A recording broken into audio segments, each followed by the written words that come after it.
দিয়ে ভিজিয়ে নিয়ে একটু শেপ দিয়ে নিয়েছি আস্তে আস্তে করে। তো এরকম করে তো এক একটা করে সবগুলো আমি শেষ করব।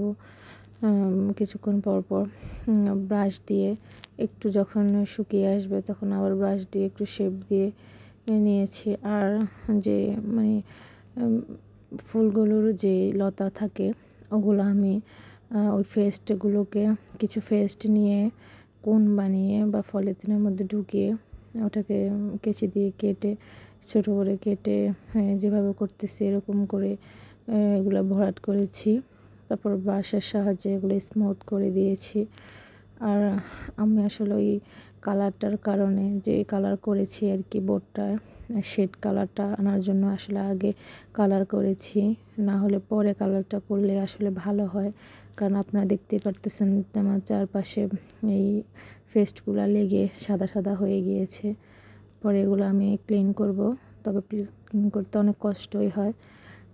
তারপরে যারা শেড কালার না দিলে অন্য কালার দিলে এটা না করলেও আগে না করলেও চলে, পরেই করলে আসলে ভালো হয়। পরে আমি অনেক সারা রাত রেখে দিয়ে পরের দিন শুকিয়ে যাওয়ার পরে এটাকে একটু সিরিজ কাগজ দিয়ে ঘষা মাজা করে পরিষ্কার করে নিয়েছি।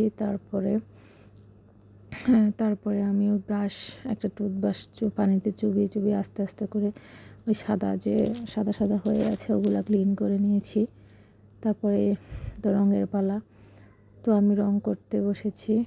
তো আসলে অ্যাক্রিলিকের যে গোল্ডেন কালার ওটা দিতে চেয়েছিলাম, তবে ওটা দিলে একটু হালকাই হয়। সেজন্য আমি ওই এনামেল রং বিক্রি করে যে দোকানে ওখানে একটা গোল্ডেন কালার বিক্রি করে আর কি, ওটা আমার বাসায় ছিল, তো ওটা দিয়েছি। আর সিলভার কালার দিয়েছি নীল কালারের উপরে।